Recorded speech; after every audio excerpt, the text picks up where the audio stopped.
All right.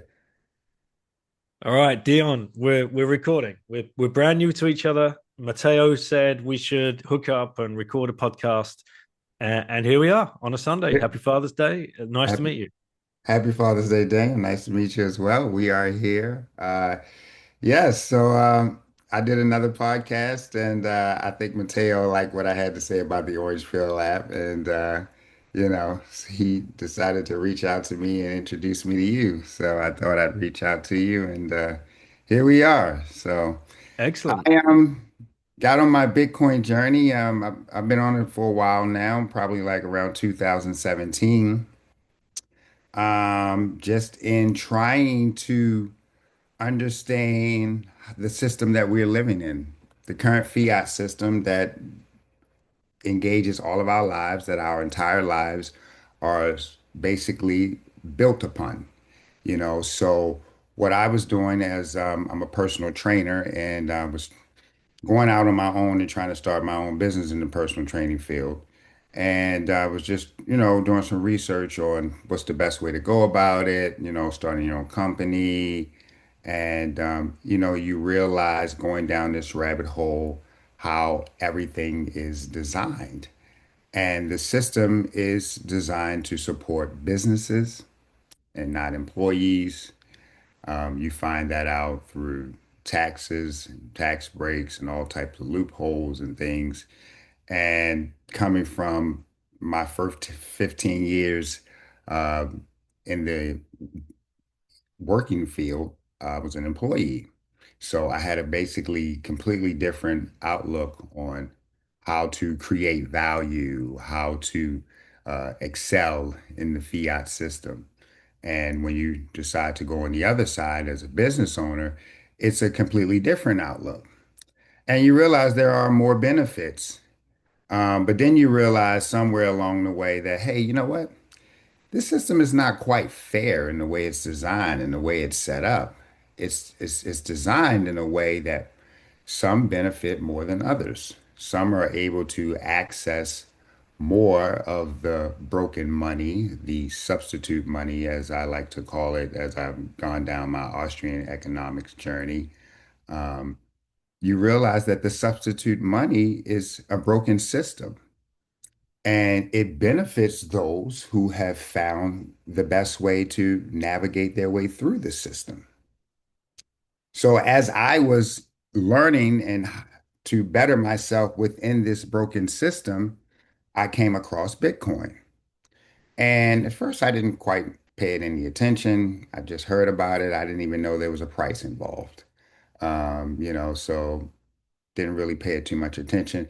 But then it kept popping up on my feeds. I spent a lot of time on YouTube, just going down, different channels, learning different things. And this Bitcoin kept popping up on the side, kept popping up on the side. So I just decided to, what is Bitcoin? Let me find out exactly what this thing is and how does it work. And early on back then, people were still using you could still use your laptop, your computer to mine Bitcoin. And I found myself, first engaged in mining Bitcoin, like understanding how mining Bitcoin worked. And once I kind of, spent a little bit more time in it, I said, oh, this thing may be something to it that can really give people their ability to take back control of their lives. And, I started to understand it a little bit. Then I got sidetracked because along with the Bitcoin, you get introduced to the other shit coins. So lo and behold, I thought I found value and all of these other tokens. And oh, well, this one is good for this. And oh, this is so wonderful. They've coming up with this whole new idea about how we can, build these digital assets. And they've all got these wonderful use cases. And this is going to be great for this. And this is going to be great for that. And I'm so glad that I was able to find some of these tokens while they're really, not worth much. And I'm going to be rich. But then as I started to learn more, I realized no, those aren't the answers, and it was probably when I got a hold of Jason Lowry's Soft War. That was a really enlightening light bulb moment for me. And that's when I said, whoa, this Bitcoin thing is bigger than I could ever really imagine. And I better really start paying attention. And then I started my rabbit hole journey. And then it's been nonstop since. So I am a personal trainer by day, and I am a freedom preservation fighter by all other times of the day. And that is due to Bitcoin. Love it. Right. So, where to dig in? Well, personal training, was that always the thing that you've been doing, like, ever since like you left college or whatever? Actually, no. So we can go a little further. I actually started personal training about 11 years ago. Before I was a personal trainer, I was involved in the arts. I used to be a professional dancer. Haha. You're the first person that's asked me about that. So yeah, Okay. What kind my of dance? I'm a ballet and modern. I was a concert dancer. I danced with a professional ballet company, a professional modern dance theater company. Did a Broadway show, and Which once I show? was I was in The Lion King, No Disney's way. Lion King. Yeah, yeah, Mate, this is big time yeah. stuff. This is so weird because I was at a Bitcoin meetup. When was this? About 2 months ago in London. No, more recent than that. Let's say six Yeah. weeks. Okay. And it was hosted by AJ, and she was actually the Orange Pill app ambassador for London. Yes, I've talked to AJ quite a bit. Okay, excellent. So Yeah. you know each other, right? So Yes. she's like, right, I've got this great venue and we're gonna do a quiz. So she put together all of this quiz and we co-hosted it. We emceed and about 50 people showed up, I guess. It was a really good event. And one guy came up to me and he said, you might not remember this, but I emailed you about 2 years ago about the what do they call it in London? The Royal Society of Ballet, or like, is that how it's called? Would you even know that? There is the London Royal Ballet. Right. Uh, Maybe that's what he was talking about, but maybe that's like a community there. So Well, could he be. he he dances, and Hmm. he's coming towards. He was telling me he's coming towards the end of his career. He wants to move on, Okay. and but Yeah. he's very very close to orange pilling the Royal Ballet and That. getting them to accept Hmm. ticket sales in Bitcoin. And I remember now it's like, yes, I remember that email because I put you in touch with the Bridge to Bitcoin guys. He's like, Yeah. exactly. They've been trying to Wow. help me. So they're like all of this stuff goes on in the background, which people have no idea about when we're tossing rocks at each other across Twitter. I'm running knots, I'm running core, whatever else. Real Yeah. plebs are out there, like just trying to do the thing. And if you can imagine orange pilling the Royal Society of Ballet of London. Like, it's crazy. That would be magnificent if he could do that. I mean, I that has been my hope here to like try to get the Broadway community orange pilled, because that it would be so great for artists. I mean, because, as an artist, I mean, a lot of the times your work is short term. You're working, you might have a 6-month contract, a 1-year contract, a 3-month contract.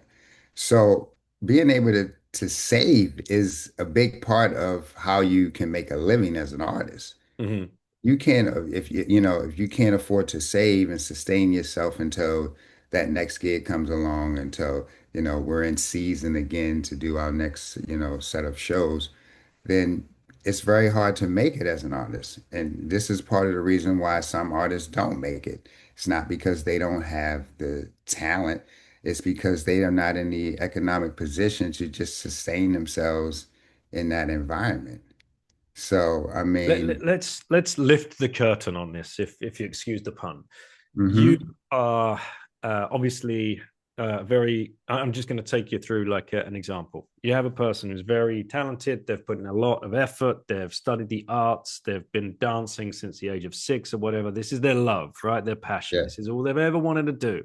And they yes. score that big gig. It might be The Lion King. It might be anything, right? On Broadway. Uh, what does that look like the next like 6 months of your life? Because you are like the contract must be absolutely bulletproof, right? You can't not take a holiday. You can't not turn up. And you've probably got afternoon matinee and you've probably got the big show in the evening.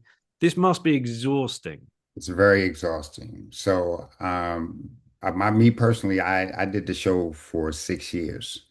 So for 6 years, and I was in the touring cast, which is much more brutal than being stationed down like in New York City. You're talking 8 shows a week, and you have one day off a week.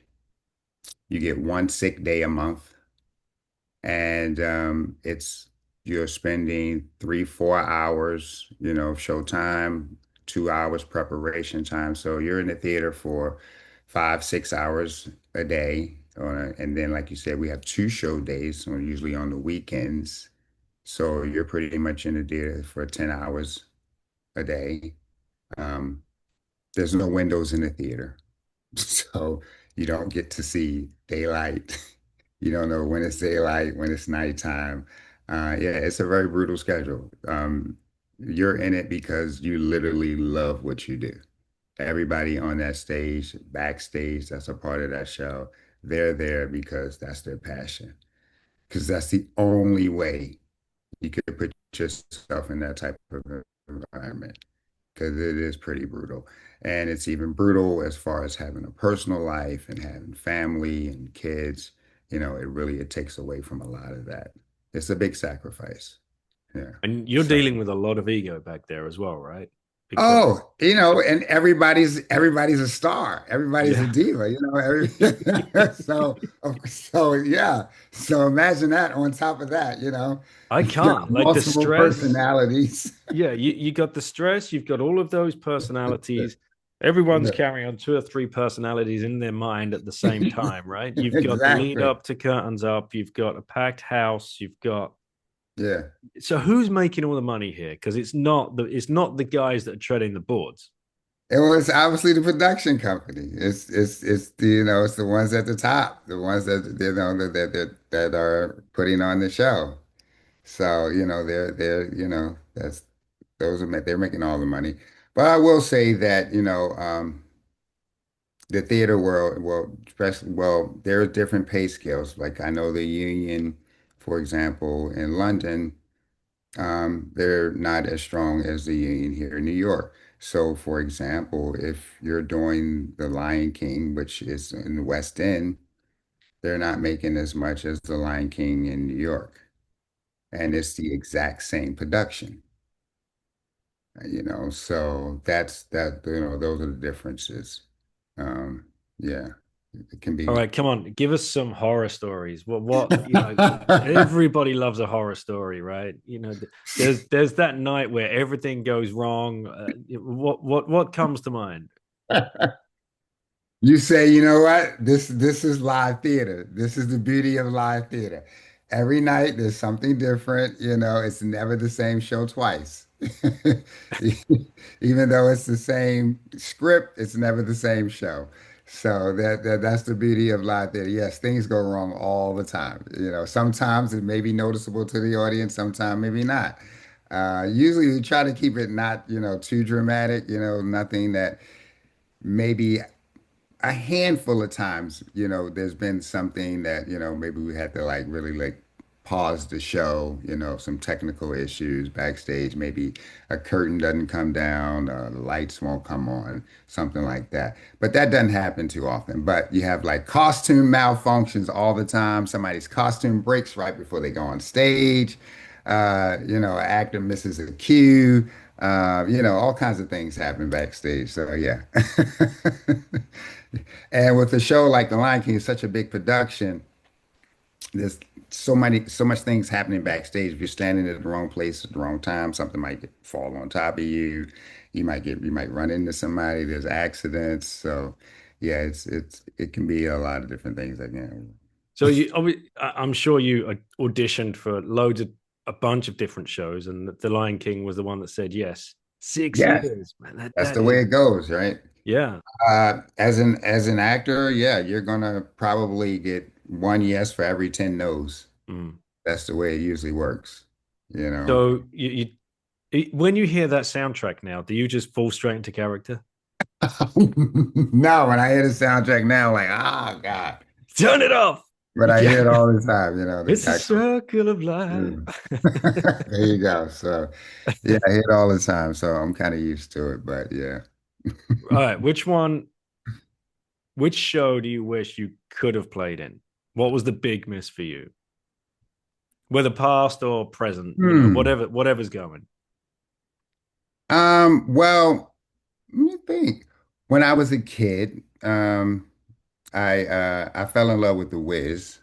That was probably one of the shows that probably like really, got me curious about being in show business. What's it called? The Um, the Wiz. The Wiz, The Wizard of Oz. And so there's The Okay. Wizard of Oz. So Hmm. you have there's The Wizard of Oz, and then there is The Wiz. Basically, it's a black version and a white version. Same show. Okay. All right.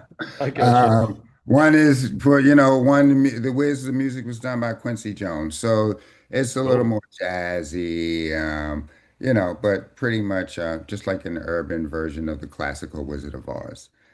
Pretty much the same show. I would have loved to have done either version of those shows. So that was what the thing that I what's your that take on theatre today? Have you seen it theatized? If you get my meaning, are we looking at way more fiat shows? It's timely actually because I caught up with Andre and his wife, Andre from Free Madeira, just a week and a half ago, and they were hmm visiting London, and they were off to go and see Phantom that night. Right. And Okay. Phantom's been around since mid 80s, I would Yeah, guess. it's been around for a very long time. So, Yeah. this thing has got some staying power. Original cast, I think, was Michael Crawford, Sarah Brightman, in the West Yeah. End at least. hmm Uh, why is that still going? Why haven't we now just why hasn't that been eclipsed and we've moved on and we've got all of this new stuff coming through, these new composers, these new writers. What's your take on that? Great question. Fiat standard. Mm-hmm. When we had a world where we lived on a gold standard, especially for the world of the arts, low time preference. Artists, producers, creators, choreographers, writers seem to take more time to create more detailed quality work because they have a lower time preference and they could take more time to appreciate their work, to delve into their work. But on a fiat standard, we have to increase time preference. Everything needs to be done within a certain amount of time frame, right? Time is money because the value is actually going down. I used to think time was money in the sense that yes, your time is your most valuable asset. But when we think about it on the fiat standard, time is money because the longer it takes, the less you're going to get because your value is going down as time passes. So the quality of work that we are producing in the last 50 years has changed. And this is why shows like Phantom of the Opera and Cats are surviving, why people still want to see these shows, because they were done under a different set of standards. And you can see it all around, right? It's in the artwork, it's in the architecture, the things that we build, you know. So our standards have decreased. We don't appreciate quality the same anymore because our time preference has shortened. Everything needs to be done quick, fast, and in a hurry. So it has changed the quality in which we do everything. Mm-hmm. And you notice it in the arts, you And know. I'm sure people have heard or even uttered the phrase, "Come on, chop chop, time is money, time is money. Let's go, let's go." Exactly, right? Everybody's on the clock. When you're talking about like these big productions, they're all unionized, right? So everybody's a part of the union. The actors are in the union. The stagehands are in the union. The wardrobe crews are in the union. So everybody's got a timeline, and if things got to be done in a certain time, if they're not done in a certain time, they don't get done because now we're breaking some union's rule. One of these three unions, and the orchestra has a union. So you got four different unions taking place for one production, and everybody's got their own set of standards. So there you go. So try and make all of that work and create something of quality that everyone can enjoy, Mm. you know. Are you familiar with the term the Lindy effect? Yes. Right. So there we go. It Right. comes from theater, right? Yeah. It was a concept that originated from observations made by comedians at Lindy's Delicatessen in New York City, where the Right. theory is the longer a show has been running, the longer it's likely to continue. And this is So, classic. and I would say the Lion King's got that Lindy effect. Certainly does. It's still going. Um, and Now, it's still so going. the most Yeah. recent one, I guess, on the tip of people's minds would probably be Hamilton, that play. And that just Another went one. stratospheric. And all the teenagers were listening to all of the Okay. raps and everything else Right. and the critics were saying, this is redefining theater and this is the Yeah. next thing. I did the jazz hands there. Look. Yeah, there And you go. You did the Fosse hands. what are they called? The Bob Fosse hands. Bob Fosse hands, really? There you Okay. go. I The did Fosse. Fosse hands. There you go. I wonder what the Greg Fosse hands would be. Uh, what's your take or critique on that production, Hamilton? Um, that's a great production, and I'll tell you why. People maybe not know the entire story about Lin-Manuel creating that show, but he started production on that show a very long time before it actually made it to Broadway. It was a script that he rewrote and rewrote and performed it at the public theater. I mean, it was a true process. It was something that took time, that he had a low time preference, something that he could really engage in and create ideas and do something that hadn't been done on Broadway before to take a different approach.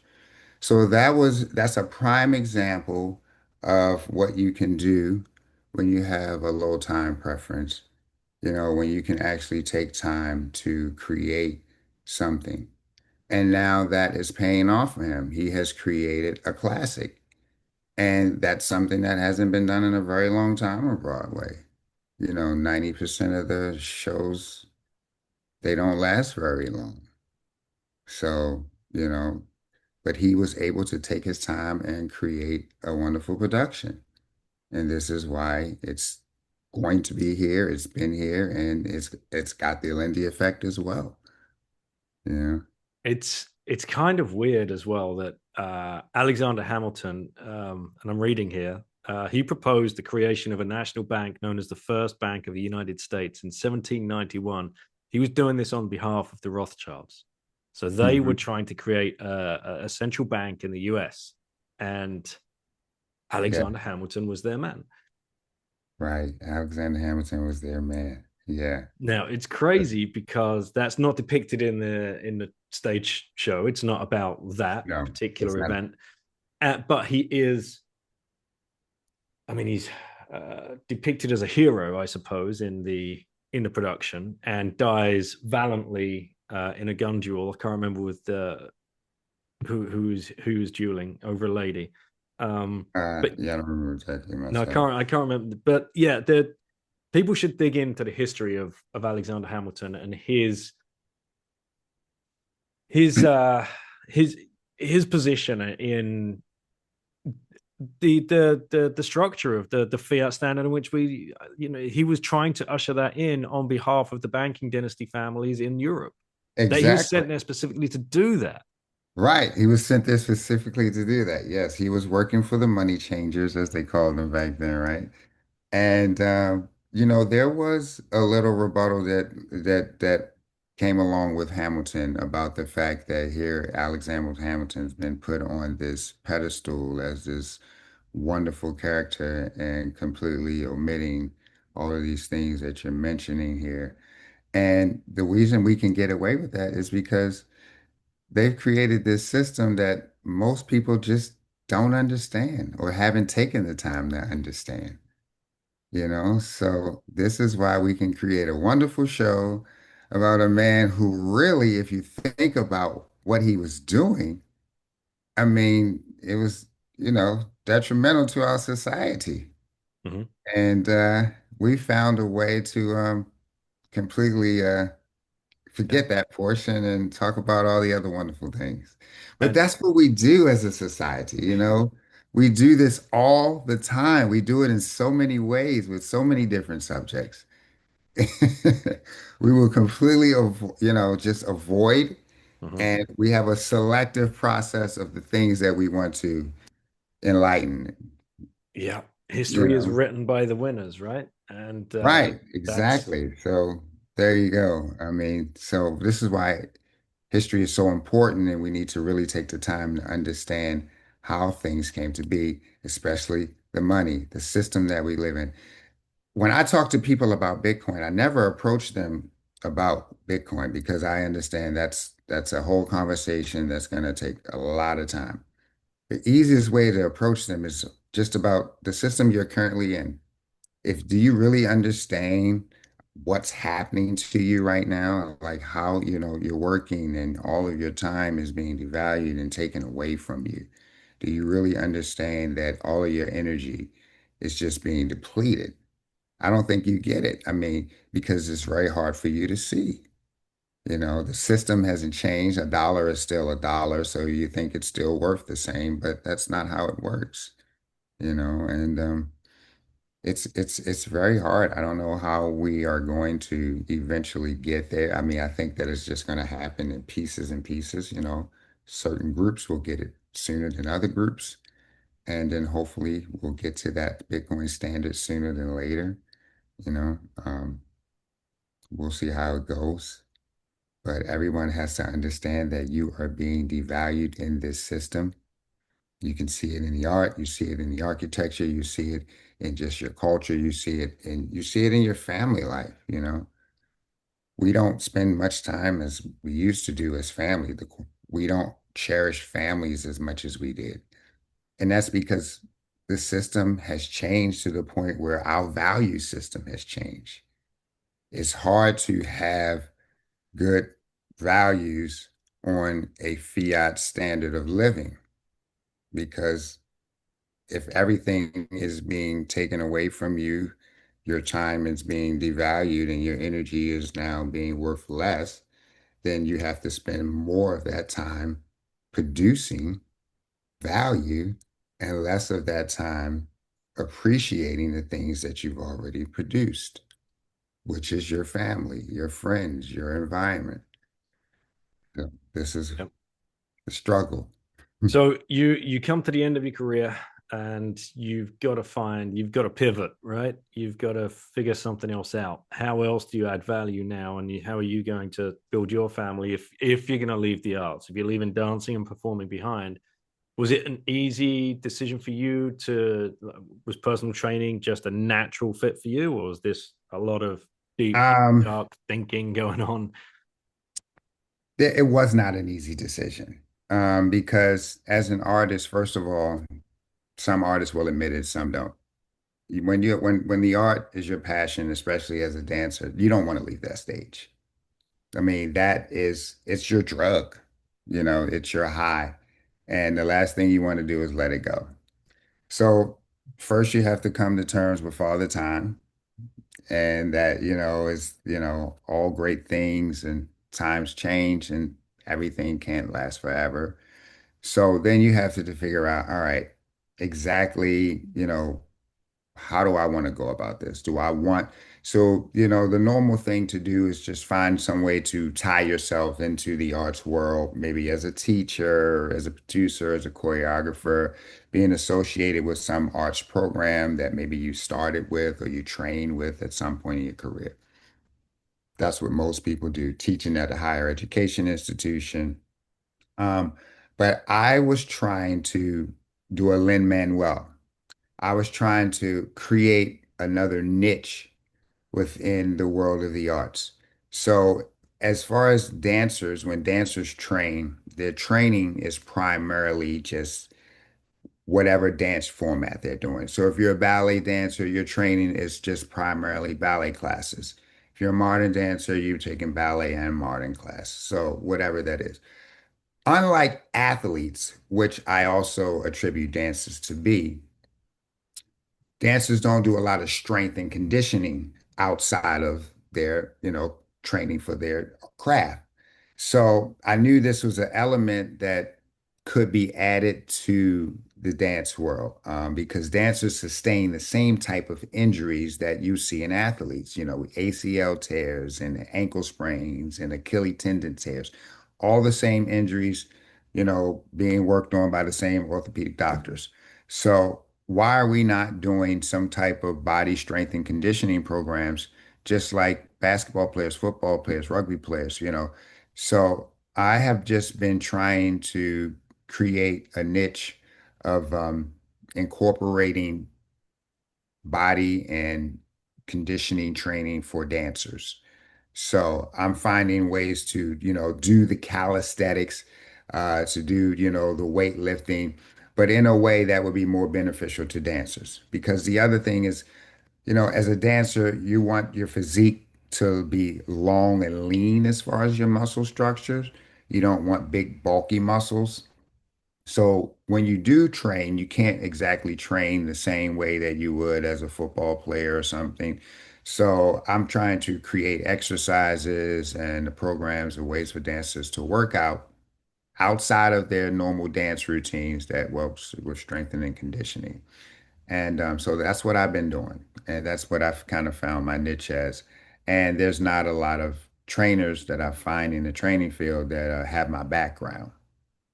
So this is what led me to work wanting to do something like this because and also wanted to stay physical as a dancer. I knew I was retiring from dance, but I still wanted to be physical. I knew I didn't want to sit down, behind a desk all day. So this was something that I thought would be good for me and create a new space within my same realm. Cool. How many of these dancers have you managed to orange peel on their way through? If Oh, you've got them head to head for an hour, do you are you slipping in the not info? many. Not I slip it in. Yeah. I try to engage them. But man, dancers, artists, are well, see, artists, here's another thing about when you're at such a high level in your art, you're you have a streamlined focus. I mean, Mm. you have blinders on to literally the rest of the world. So not only do have they not taken to understand the fiat system, I mean, it's so many other, I mean, they don't even engage in politics a lot, some of them just in general, because they're just so focused on their craft. So trying to just pull their attention away from their craft to help them understand how they could benefit and create longevity within their craft, it's hard. I try to mention it though. I do try to bring it up. I try to get them to, like pay me in Bitcoin, or, try to get them to see how the Lightning Network works, show them a wallet, show them an app, make a transfer in stats. You see how fast that transaction happened instantaneously, you know, but it's still all a mystery. Hmm. It's Well, still all a mystery for them. delivering touch points is all we can do, right? That's Yes, very, very important. we deliver the points and I'm going to stay at it, I'm not going to give up on them.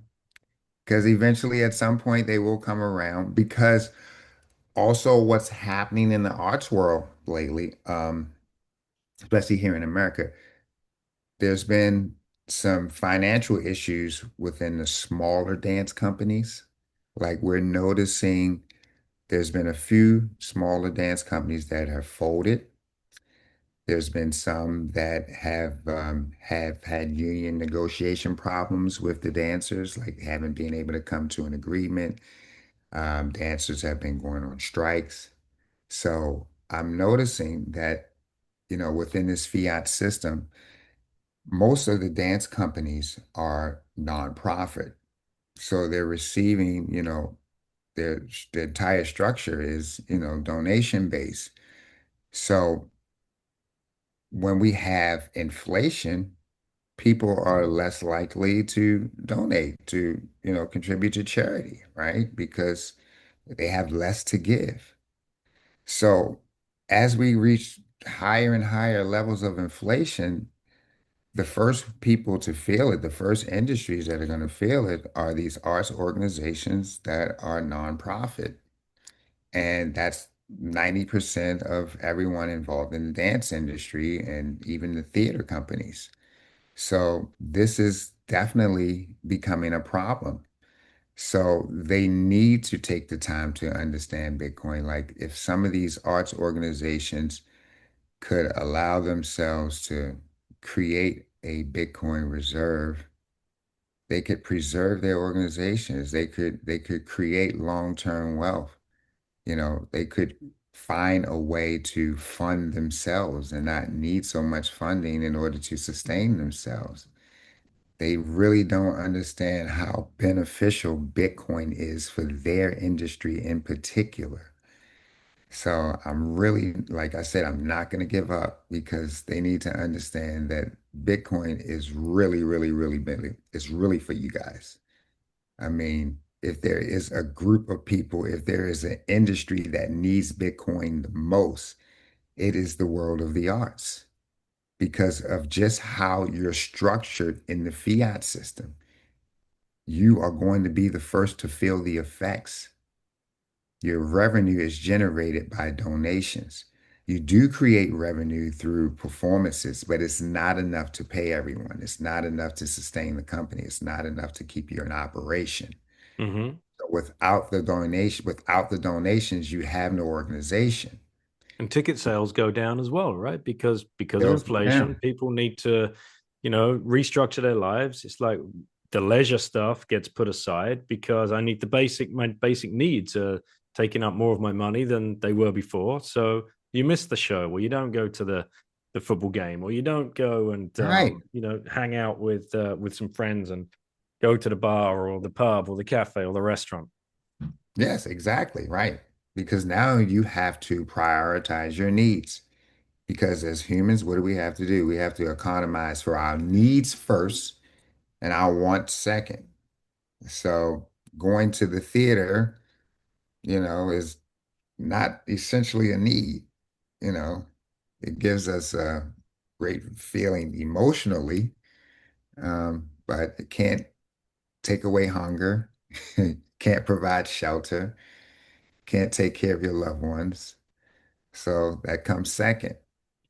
And in a fiat standard, we're now seeing more and more people having to focus on their needs because they have less available to engage in their wants, and we're going to just keep going until we see more and more people make a better choice. Mm-hmm. It's going to be up to us, the people that understand Bitcoin, that understand that there's a better way to do it, to engage in Bitcoin, to use Bitcoin so that they can observe us in a better economy. So anybody listening that's tied up in the arts or have an interest here, they should definitely reach out to you, and they can do that with Orange Pill Yes, app. This they is can what get. this is why we were connected from Orange Pill app. So let's get into that story. What's brought you here? What got you chatting to Mateo, then getting in touch with me, and how's Orange Pill app kind of helped So you? I found Orange Pill Lab through my rabbit hole journey and finding Nostrum. So somehow across my news feed, I saw the Orange Pill Lab ad, and I was like, "Whoa, there is a social media platform specifically for Bitcoiners and being able to like engage with Bitcoiners." I mean, I thought it was the greatest thing in the world because at this point, I had never met anybody that was a Bitcoiner. So Whoa, whoa, whoa, whoa. How many years was that before? Like, so you find Bitcoin, you start grokking it with the mining thing, you put that aside, then you come back to it. So So we're talking 6, 7 years. Like, so, Whoa. yeah, no, right. So my closest connection to a Bitcoiner is going on YouTube and watching podcasts and or being on Twitter, or now I'm getting closer because I'm on Nostra and I see there are more people that are actually in the Bitcoin space. But then seeing the Orange Pill app, I was like, whoa, there is an actual space where I can actually reach out to these people individually, and they're like in these group chats. And I just thought it was the greatest thing ever. And I got on there, and at the time, there wasn't a New York City group chat. So I started the New York City group chat. And that's when Mateo reached out to me, and I met Mateo, and then I found out he was looking for ambassadors to help him grow the app. And I was like, hey, that's me. I'm all in. I love to do it. Um, and since I've been on the Orange Pill app for a little over a year now, I have met so many Bitcoiners. Like I really am In feel real like life. in real life, like I Yes. really feel like I'm now connected with my Bitcoin community here. Like, and it's a growing community. We're more engaged. We're having more events. There are events every week now. Like I'm hosting some of these events, and I know all the other people that are hosting the events. And this is all basically because of the Orange Pill app, man. And now we've got the Zap features on there, and that just took it to a whole nother level, being able to geo zap and zap people in New York and people that are 10 miles away from you. I mean, that was just an awesome feature being added. And I use it every day now. It's like wake up, you get on the Orange Pill app, you see who's around, because I feel more connected with the Orange Pill app than like X or even Nasher. The Orange Pill app are like people that are like I can actually reach out to. Like, like I'm building like real friends. Like these are people that like I'm like, hey, how we doing? Um, I've got a lightning channel with a friend on the Orange Pill app now. Like these are the kind of connections you can make with people on the Orange Pill app that you probably even if you would make these kind of connections on a platform like X, for example, you may be a little more hesitant, right? Because there are a lot of bots out there. There's a lot of spam out there. With the Orange Pill app, all right, you're going to pay a small fee to sign up. And that's because we want real Bitcoiners. We want people that are engaged in Bitcoin and want to meet Bitcoiners. So that's nothing if you're a real Bitcoiner. You look at that as great. This is an opportunity for me to not have to trust, where I can just verify these people are real and they have real good intentions. And it's in it feels good. It really feels good at this point. Like I really feel like I'm a part of a good community of people, you Yeah, know. I loved the GeoSap. When Mateo was shilling the idea of the wallet, I was like, yeah, I guess, there's a ton of other wallets out there. I've probably got them all on my thing. You know what? Another Right, wallet. That's all I need, right? Another right. wallet. Great. Yeah. Uh, but then when it was rolled out, and ideas kept layering on top of it, the first thing actually that was the most interesting, because at the point I think there was just shy of 16,000 members on there, and Hmm. he'd asked so many of the members before, have you ever made a lightning transaction? Just doing some kind of research. Like, no, no, no, no, no. Then he sent out an email and, collated all the data. He was like, goodness me, there's like 80% of these answers. And no, never used the Lightning Network. This is Right, an app where the members are Bitcoiners. Like, this is crazy. So at right, that yeah, point, he's like, okay, we have to build this app in the very right. least, because this will be a touch point to the Lightning Network for all of these people.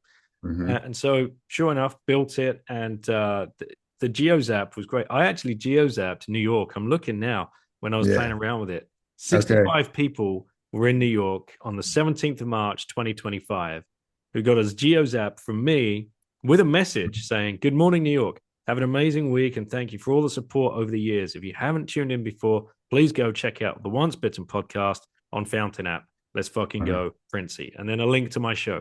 Nice. So this is the power of it, This that is you're reaching people in such a way that, are going to be touched to have received the sats Right.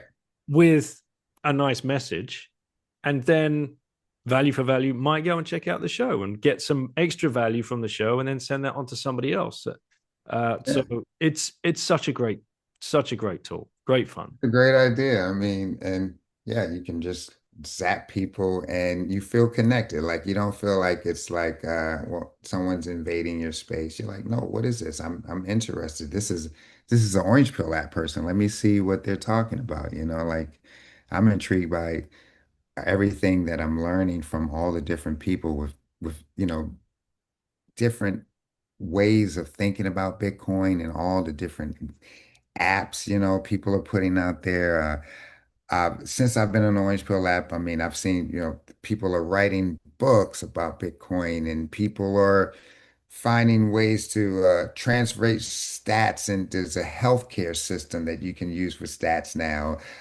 There is a BTC Airbnb that I found out through the Orange Pill app. Yeah. There is a way to figure out the value of your home. Is it worth it in terms of Bitcoin?